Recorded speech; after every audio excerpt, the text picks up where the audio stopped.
বুঝতে পারছেন যে একটা চক্রান্ত বিরোধীরা করছে, সরকারের বিরুদ্ধে বিভিন্ন কথা বলছে, তার বিরুদ্ধে আজকে আমাদের এই যে র্যালি, সেই র্যালি আজকে এখানে আপনারা দেখতে পাচ্ছেন।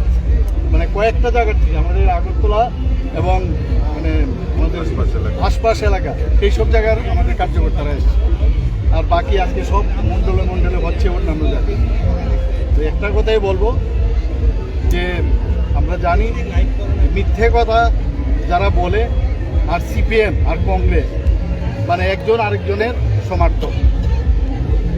চক্রান্তিকারী যারা আছে, বিভ্রান্তি করার যে একটা কথা সবসময় আমরা শুনি, তার সমর্থক হচ্ছে এই সিপিএম এবং কংগ্রেস।